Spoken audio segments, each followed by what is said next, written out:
about a different domain from what you heard before. This is on energy and smart buildings. So some of our recent work has focused on energy efficiency in the buildings context. I'm going to give a little bit of background because I presume many of you here may not be familiar with what is happening in this area, and then I'll talk about sensing and challenges in this area. So why look at this topic in particular? So it turns out that buildings are a significant consumer of energy in most advanced nations and also in developing countries. So the two pie charts here is data from the United States. Similar data exists for other countries and the numbers show similar things. And what it is showing is that the blue part of the pie chart is the portion that buildings as a sector consume in terms of electricity and energy. So you'll see that in the United States, 76% of the electricity that's generated is actually consumed by buildings. Industry, transportation, all of that is the remainder, but the majority goes into buildings.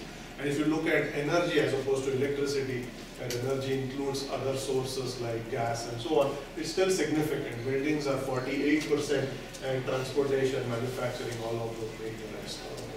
So with that number in mind, now if you think about energy efficiency, so even if you could develop some technique that allows you to save some energy that is consumed by building, you can have a significant impact. So traditionally in the computer science domain, energy efficiency research has meant looking at energy efficiency of computing equipment. How do you make servers more energy efficient? How do you make laptops and mobile devices more energy efficient so their batteries last for a long period of time? And that's really what we are focused on. So now, what we observed in our work is there's a lot of parallels between the kinds of techniques that you develop to save energy. When you look at the workload, you look at the demand, and then you somehow service that demand without consuming more energy than that is needed. So same kinds of techniques applied in the buildings context, but given the numbers that I showed on the previous slide, you have potential to have much bigger impact in terms of the eventual energy savings that you can get. So just by way of comparison, all of the computing and communication equipment that exists in the world today consumes barely 2 or 3% of the energy footprint. So in that previous pie chart, all of the computing equipment is actually noise, and there are these very big parts of the pie that people have not addressed from the computer science standpoint, and we figured that we should take a look at that area and apply similar ideas. And that is really what got us going, what motivated us to get going with this topic. So this brings me to this notion of smart buildings. So what we assume is that you have buildings. There could be homes, there could be offices, or residential and commercial buildings. And in order for us to do something, we assume that buildings are smart in some way, which means that they have some amount of sensing infrastructure deployed in them.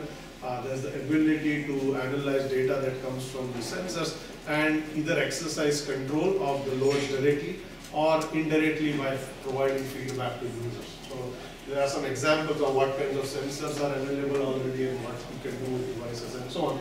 So the top row of figures shows you some sensors that you can deploy in building. And the first of those sensors is actually an electric meter that is present on every building, whether the building is smart or not smart. So these meters themselves have become smart, and by smart meters what we simply mean is a meter that can record electricity usage at a much more fine resolution, meaning your traditional meter allows your utility company to come once a month and read how much electricity you used and you get a bill. These meters today allow you to record readings once every 5 minutes, for instance, and you can do interesting analysis of that data. These other sensors are similar. The second one is a consumer-grade smart meter that you can deploy to measure your own energy usage, and it displays it on a web interface so you can track how much your home is consuming, for instance. This is an outlet level energy meter as opposed to a home level.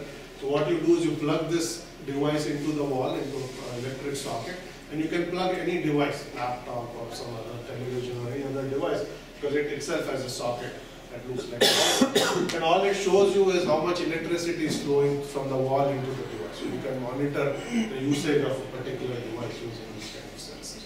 So there's a whole class of these sensors now. They are available off the shelf. Many are actually already deployed or getting deployed in buildings. And now, in addition to sensors, the devices or the loads, appliances themselves are getting smart in some shape or form. These are just two examples of commercially available smart devices. One on the left is actually a Samsung washing machine and a dryer. It has internet connectivity and you can control it with the smartphone, as you can see. So that's already available on the market.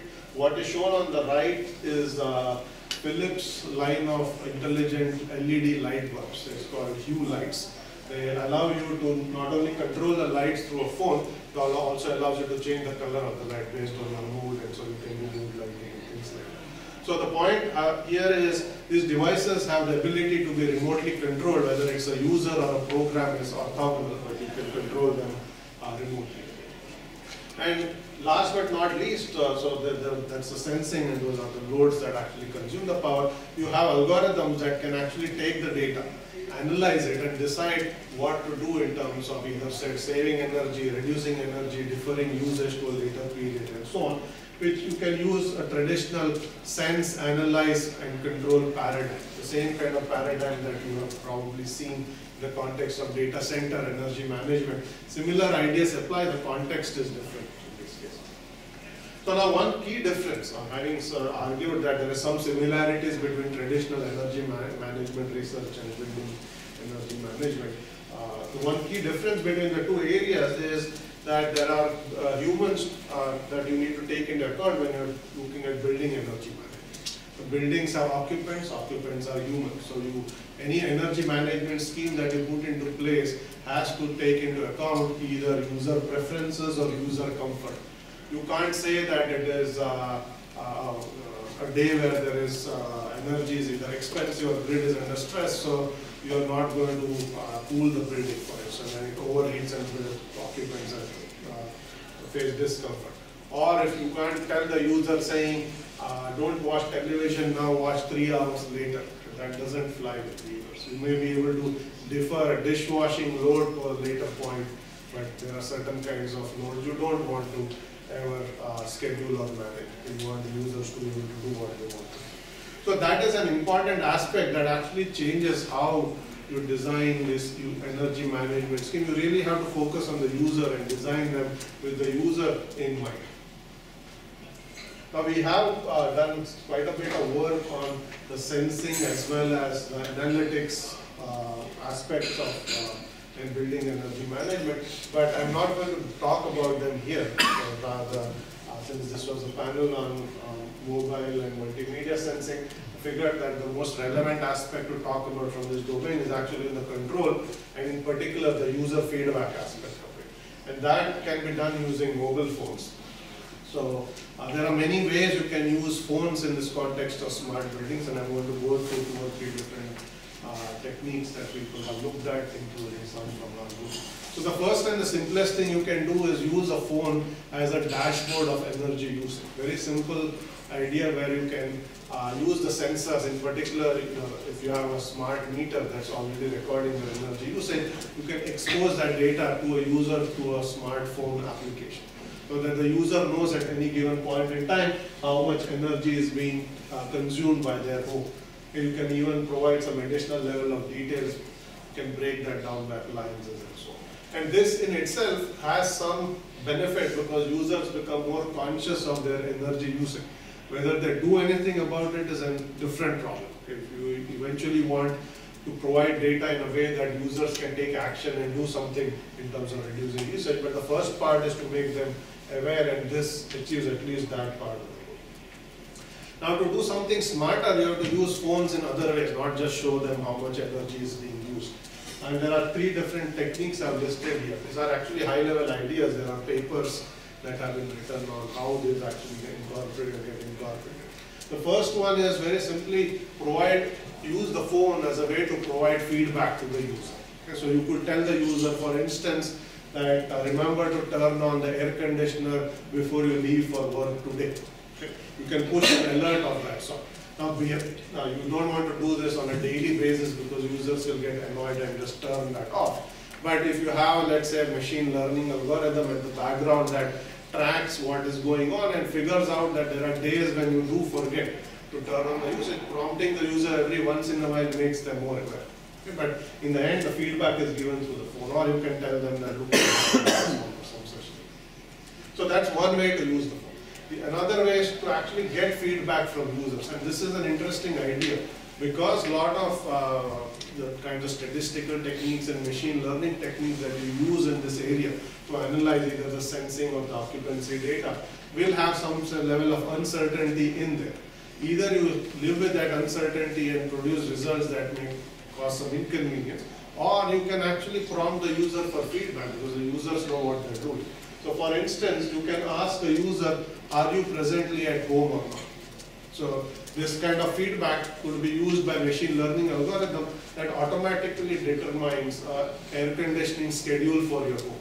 Maybe on certain days the algorithm is not certain whether there is an occupant home or not at home and whether to turn off the air conditioner, put it in away mode or so on. Getting that feedback helps you increase the accuracy of a machine learning algorithm. So this is an interesting area of research where you have automated techniques, but infrequently you can provide user feedback to guide the techniques in making the right decisions. Okay? And last but not least, users can then provide feedback to the system itself, and there are a number of papers that actually use this kind of technique. This was an icon I pulled from some paper that actually came out of Singapore, as a matter of fact, where you have an automated technique that decides how much air conditioning is needed in a meeting room. And because the number of users in a meeting room fluctuates, the amount of air you have to blow also has to change. And the algorithm learns over time, but it makes mistakes. And users can use an app to say it's too cold or not too cold, just using a slider bar. And that guides the algorithm every once in a while to make better decisions. So you could use these kinds of very simple ideas, but they actually are very powerful in how some of the background techniques can be improved. So with that, I'm going to conclude with one last slide about challenges and also relate some personal anecdotes on what kind of challenges we have faced in doing this research. So from a research standpoint, the challenges are how do you present data to users? It has to be in an easy to understand fashion, and more importantly, it has to empower the users to take action. Just telling a user saying your home is consuming too much energy is of no use because they don't know what to do with that information. You have to tell them how do you actually reduce your usage. There are many companies that work with utility companies and send you some sort of statistics with your electricity bill saying this is how you compare with your peer group. So we had a neighbor who received one such notice. He came and said, the electricity company says I'm using too much energy. I don't know why and I don't know what to do about it. So the data was presented, but there was no way to make actionable, take actions from this information. So that's very important. The other important aspect is how do you trade off automation with user involvement. On the one hand, the more you automate, the less the users have to be involved and the less mistakes they will make. But at the same time, if you actually involve the users, you can make better decisions, as I showed in the previous slide, whenever there is uncertainty. And that requires a delicate balance. The more you prod the user, the more annoyed they may get because you do it at inopportune times or you do it in a way that they don't like. And that doesn't help. But at the same time, the more you automate, less you ask the users, you make more mistakes. So doing this in a sort of balanced fashion is important. Usability of the approach is important in how to present and how to set the data as to be presented. Now you can use the phone in other modes. I just said in the previous slide, phones are simply being used as a tool to gather or provide feedback. There are clearly other ways to use the sensors on the phone which I haven't actually talked about. So for instance, you can use the location of the phone to figure out when users are home, when they are not home, and turn off the lights if you're not at home, if you left them on automatically, for instance. So, but that requires you to track their location, which has privacy implications. There's, as Mohan was mentioning, a lot of the privacy challenges that were mentioned from a surveillance domain actually exist here. We have papers where we have shown that you can make simple side channel attacks on smart metering. Your electric company, just by analyzing your meter data, can tell do you eat out on weekends?